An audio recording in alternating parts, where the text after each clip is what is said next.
which he said, I think between you, a pretty solid, seasoned public educator who sees the value of charters in the public school arena, and me, a businessman, we might actually be able to get something done. You're listening to the Bold by Choice podcast with Vashanta Harris and Jim Gunner. Real talk about charter schools, from the boardroom to the classroom. Powered by the National Charter Schools Institute.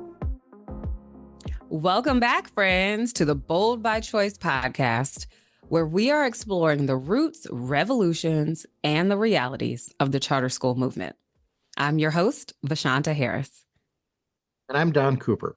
Today, we continue our Founders Library series with one of the most pivotal figures in California charter history. That figure is Don Shalvey, the founder of Aspire Public Schools. Don's story begins in the 1990s in San Carlos, California, home of the state's very first charter school, and takes us right into the heart of policy, politics, and possibility. There's those 3 Ps again. That's right. And in this story, you'll hear how a chance encounter with an energetic tech entrepreneur named Reed Hastings sparked a partnership that changed public education forever. Working together, they formed Californians for Public School Excellence. Through that organization, they drafted excellence and they built the foundation for what became the nation's first charter management organization, Aspire Public Schools. This story is one that is about vision meeting courage, about people who refused to accept the limitations and instead wrote a new chapter for what public education could be. So let's dive in. Here's Don Shalvey in his own words on the creation of Aspire Public Schools. I think anybody who ever does school work has to be either open to uncertainty as well as the sort of art of possibility. In July, none of us had any idea that the Clinton administration was going to call and ask if they could sign a piece of charter legislation into law in the San Carlos School District, where charter number 1 was.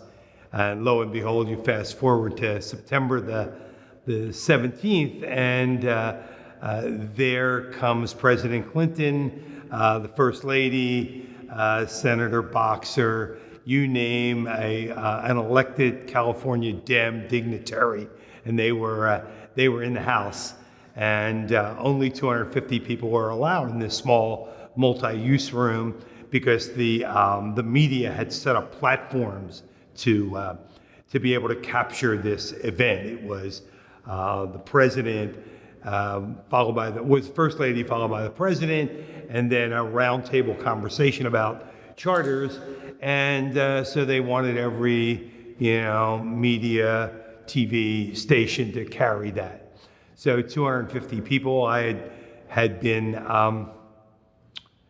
versed on the list, looked at the list, and had to vet this for the Secret Service or whatever they needed. And all of a sudden the day comes, and it's a grand and glorious day. The day is over. I am reliving my life as a middle school principal, standing on the stage as the president and First Lady worked the ropes, so to speak, kissed babies, shook hands, and I was glad that it was over. It was thrilling. And all of a sudden, out of the corner of my eye, a young man comes up to me and says, hey, I'm not an educator, but I like education, think it's really important, and wondering what you think if there'll ever be more than 100 charters in California. And my first reaction is, I don't know who you are. And as a superintendent, I tried to know everyone in town. And I said, how'd you get here? And he said, well, I just got on the list at the last minute. I made a small contribution to the Democratic Party. And that was about it. I didn't even ask him his name, but responded to his question that I think in 1997, California had 133 charters capped, was never going anywhere. The legislature was just never going to, consider more than 100. So he said, would you like to have lunch? So a couple weeks later, I said, sure, I'd have lunch. And the two of us met down in Menlo Park. And he described himself as an entrepreneur, a tech entrepreneur, which, I've been in Silicon Valley long enough to know that those creatures exist.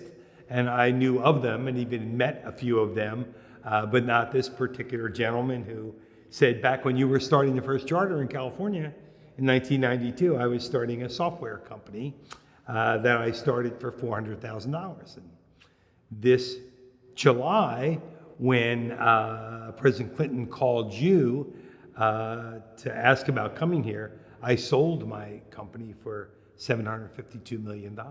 We went out and had lunch, and by that time I learned that his name was Reed Hastings, and that he, after selling his company, couldn't do anything for a year. As part of the agreement for the sale, he had to go off and think about whatever it was he was going to do next. And I suspect that if you sold your company for $752 million, you probably would be okay for a year until you thought of the next thing. Which he said, I think between you, a pretty solid, seasoned public educator who sees the value of charters in the public school arena, and me, a businessman, we might actually be able to get something done. So we talked a little bit more about that, and by December of that year, we, along with a couple of other Silicon Valley venture capitalists, formed a 501c4 nonprofit political called Californians for Public School Excellence. I went to the San Carlos School Board and said, I'm thinking about doing this, and if I do it, with your permission, I'd like to take a leave of absence come January or February for 20% of my time. Essentially, I wouldn't be working for the district on Fridays, because when you do a political campaign, you obviously can't be paid with taxpayer funds, and had a very clear picture of what that would look like for me. And so by the end of January, we had literally filed our initiative, got our 75-word summary, and we were out on the road trying to collect 1.1 million signatures to qualify for a constitutional change in California. We had worked pretty diligently at that, trying to understand the political scene, the signature gathering scene, the process of how anything like this takes place. And so we would go to Sacramento every Friday. And we felt like the best thing we could do on Fridays was to begin to know the elected officials. Not that we thought anything was going to happen other than running the campaign, but you're going to need endorsements around running a proposition. So that was part of our goal. And by that time, people had heard somewhat of us, about us, that here are these two guys that are, trying to expand charters, which had never been really thought about formally before.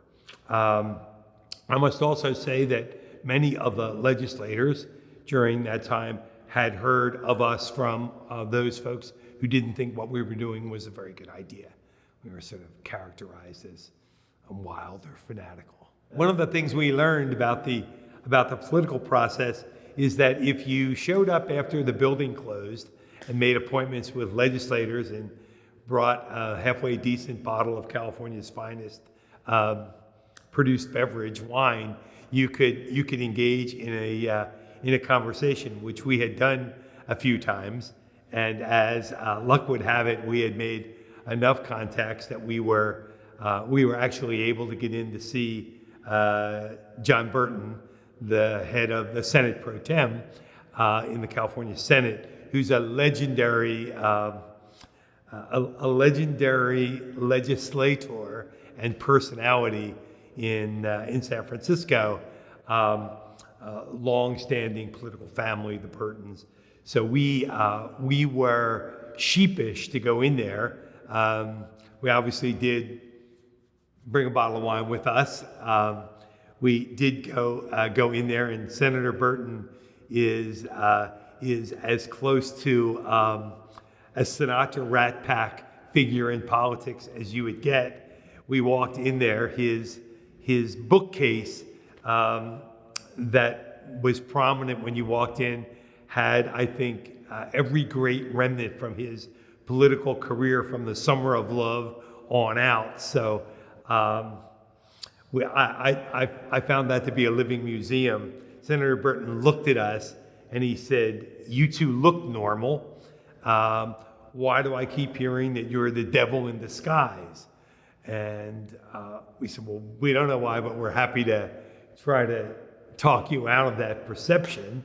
To which Reed began to describe, his work in Silicon Valley. He hadn't proposed his Netflix idea at that time, so he was meeting Senator Burton as, the entrepreneur who had sold pure software for a fair amount of money and was supporting Democrats. And then he looked at me and he said, "You're like a school district superintendent. You can't be that crazy." And I said, "No." And I said, "San Carlos is anything but a crazy place, but it cares a lot about its kids and cares a lot about innovation." And we are walking out the door about an hour later after what we thought was a pretty successful meeting. One, he didn't throw us out, and two, he didn't lace us with his legendary profanity that we hear occasionally happens with Senator Burton. On the way out, he said, "Hey, is that Carlos Club still in San Carlos?" And San Carlos doesn't have all that many bar nightclubs.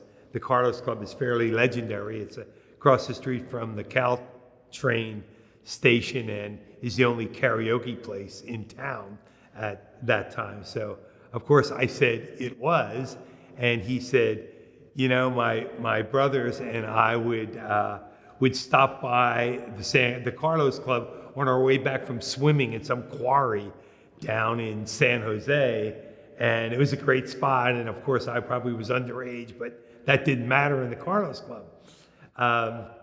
And he said, "If it's still around, if they think it's a good idea, I might think it's a good idea as well." So we immediately jumped back in the car and headed for the Carlos Club. We got back about 2 hours later and walked into the Carlos Club, which at the time was family owned, and said, "Hey, I knew some of the patrons of that club.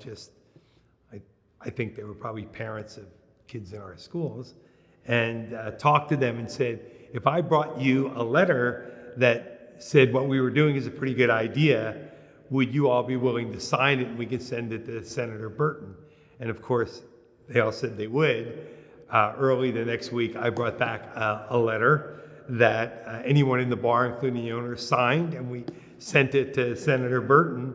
And I hope he still has the letter, because whatever it took, he was more than on our side in this effort.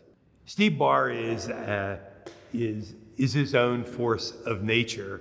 I first met Steve when he and his dog, Jerry Brown, a chocolate lab that he named after both our former and current governor, Jerry Brown, came to be in a meeting with Reed and me as we were starting this initial campaign on the proposition.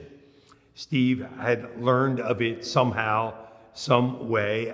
He was living in Los Angeles, where he lives now, and we needed some folks in Los Angeles to kind of help. We were Northern Californians, Central Californians, and Steve said, happy to do whatever it takes. Steve had flown up, rented a convertible. Steve and his dog were driving around with us, and we felt like, how great is that? He claimed to have credentials and that he helped start MTV's Rock the Vote. That was enough for us. we were looking for anybody and everybody. So Steve decided that he was going to be our voice in Los Angeles to do this work, which he indeed was. And he really got caught up in how important public school choice was and could be and should be. And so once the initiative passed, and once we folded our 501c4 into a 501c3 and birthed Aspire Public Schools, Steve said, I really want to do the same thing and want to create a charter management organization in Los Angeles. And I'm not an educator, I've been to school, but haven't taught school, haven't run schools. But I think I'm pretty good at recruiting. And if you'd be willing to teach me what you know, Steve went with us to get the first charter we got as Aspire up into the Central Valley and had been about that. He said, I'll make a deal with you. I was doing some work for the Annenberg Foundation in Los Angeles and in Santa Monica, and he said, every time you come down here, I'll pick you up and I'll drive you around and I'll drive you back to the airport if you just talk to me about what you're doing. Like, what's a charter look like? How do you create a board? How do you do all of that? And Steve Barr built this amazing organization called Green Dot, and has made a contribution. And I think one of the big contributions Steve made was that he was a strong believer in unionized charters and had always believed from his background that was an important concept to prove out, and did it with this blend of pioneering personality he's got. So no one ever really imagines that a proposition becomes a law. We were completely convinced that the only way to lift the cap in California was to, get the voters to pass this particular proposition.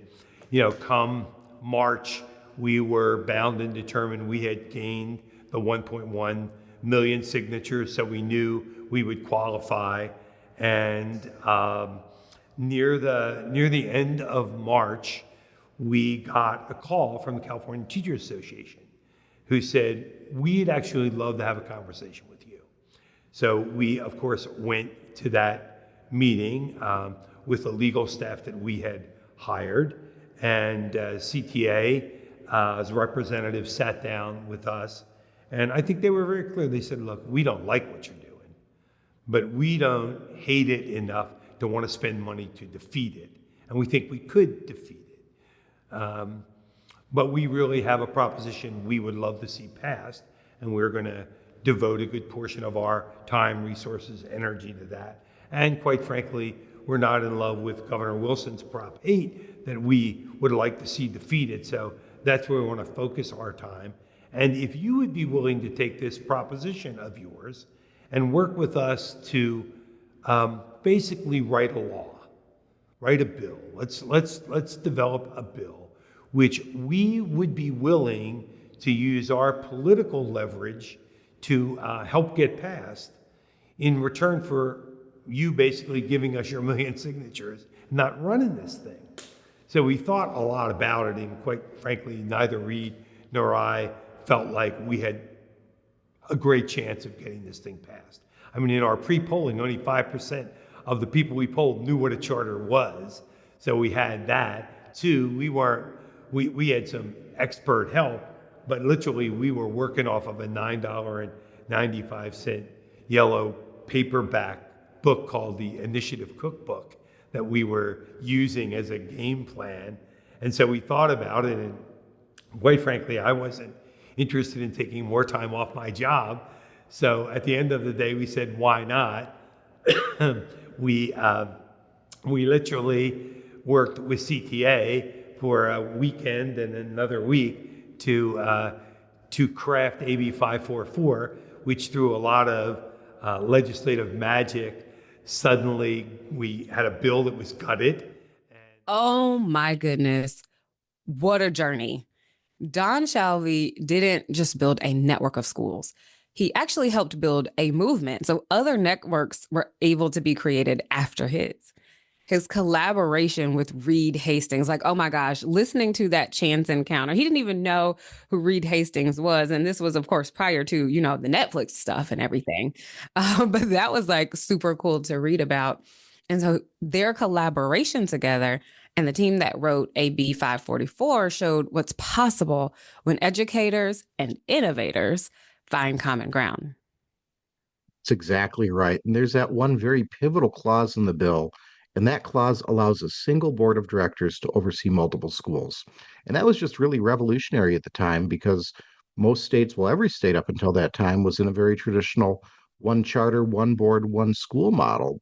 We weren't necessarily thinking at scale, but that clause was the quiet innovation that launched Aspire Public Schools and really every other major charter school network that followed. It proved that structure and scale could coexist with mission and heart. Mm-hmm. I also love how Don emphasizes the community aspect. I love how he talks about he drives and he gets all of these community members to kind of sign on to support their work. And not only community, but also humility. How he saw himself as a learner first, asking questions, always willing to share. That's a through line, actually, in every founder story that we've heard and shared this season. Vashanta, it's what being bold by choice really means. It means being open, generous, and ready to lead where no one has led before.